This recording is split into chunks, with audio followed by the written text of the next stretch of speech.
Iron jack. This is a 97 Chevy Camaro. The engine is running right now. Decided to check engine light is on. Just ignore that. But before the engine was running, we have a starting issue. You turn the key on before like probably a month and a half ago. You turn the key on, the dash light come on, the car won't start.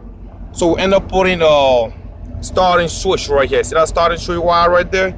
This is the cover right here, and this is the other side of the starting switch. You press that button, you crank the car, and everything was going fine with that starting switch until at the last minute, everything stopped working again. You turn the key on, the dashboard won't light up. The radio will come on, but nothing else will happen. You turn the key, the engine will turn, but it won't catch. And we checked for everything, checked the fuses. All the fuses was good. Ignition fuse was good. It don't have no ignition relay. I couldn't find no ignition relay on this car. And it's a 97 Chevy Camaro Z28 V8 engine. See that right there? The engine is running right now as we speak.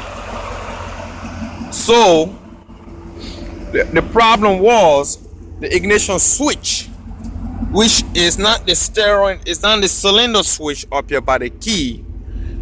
Hold that light for me, please. It's this switch right here. You can see how it look like it's burned complete. This circuit right here is burned out. I mean, I broke that piece taking it off because it was kind of stuck. It don't want to come out.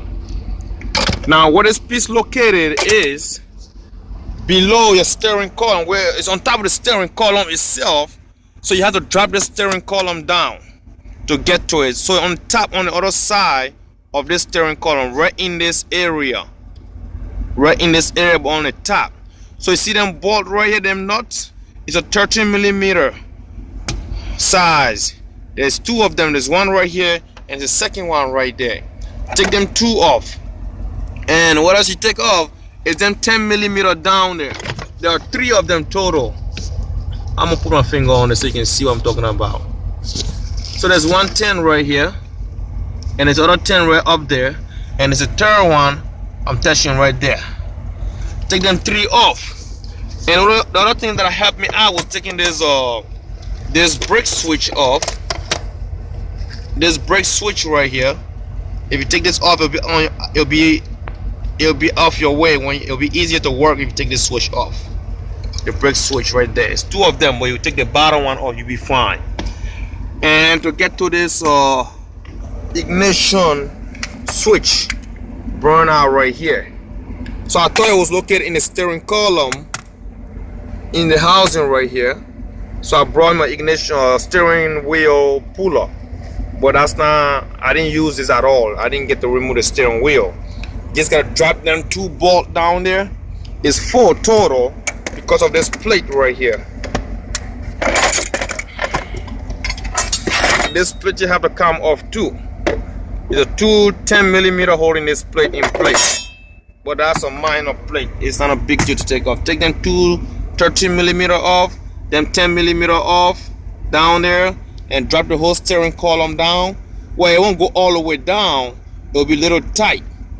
But you can work your way out between. Put your hand between on the other side of the steering column. I already put it back together. That's why you can see the ignition switch. But if you follow these wires right here, this wire going to your ignition switch. Matter of fact, I can show you the ignition switch what it plugged to. If you can able to see it. Well, I guess you cannot see it because there it is. That white piece up there. That's part of the ignition switch. See it? There it is. That's your whole ignition switch right there. All the way up there. This is Iron Jack 97 Chevy Camaro Z28.